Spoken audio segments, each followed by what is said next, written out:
aller voir le biopic. Donc, c'était pour vous faire part de ce que j'en avais pensé.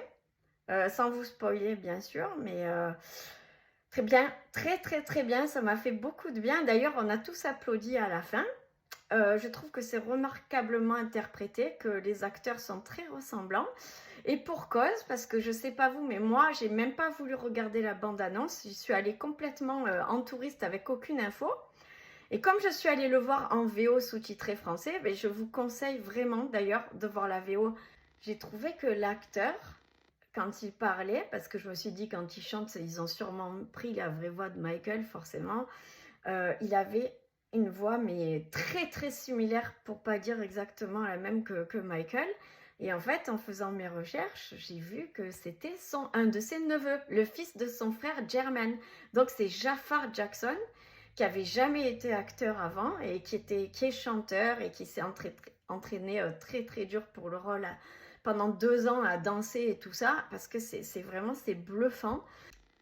Donc voilà, je vous conseille vraiment d'aller le voir en VO parce que ça n'a rien à voir. J'ai regardé la bande-annonce en français, il a une voix un peu aiguë qui s'approche, mais ça n'a rien à voir. Et puis de toute façon, même s'il y a de très bons doubleurs, quand on va voir un acteur, c'est exactement pour tout ce qu'il est, pour la voix qui passe dans ses émotions, pour toutes ces subtilités-là que vous n'avez pas sur un doublage en fait, voilà. Après c'est pas évident, moi j'ai dû aller jusqu'à La Ciotat au CGR, au cinéma CGR, parce que la semaine dernière il y avait la VO sous-titrée disponible, et là j'ai regardé la plupart des cinémas, moi j'ai regardé surtout les Pâtés, j'ai regardé Plan de campagne, Les Trois Palmes, et il n'y avait pas, il y avait juste à la Joliette, mais sur une séance beaucoup trop tardive pour moi, à 22 h passées. Donc, je suis allée me faire ce petit plaisir au CGR de La Ciotat, dans la salle qui s'appelle Théâtre Ice. Pour ceux qui ne connaissent pas, en fait, ça retranscrit vraiment très fidèlement toutes les subtilités du son.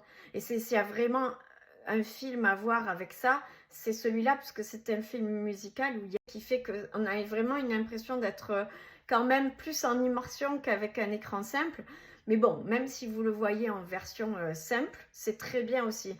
Mais vraiment, voilà, je vous conseille, même pour ceux qui n'aiment pas lire, qui n'aiment pas la VO, vous pouvez faire l'effort parce que les phrases sont assez courtes. C'est pas blablabla. Des fois, tu n'arrives pas à lire, c'est horrible et t'en perds l'image parce que ça débite.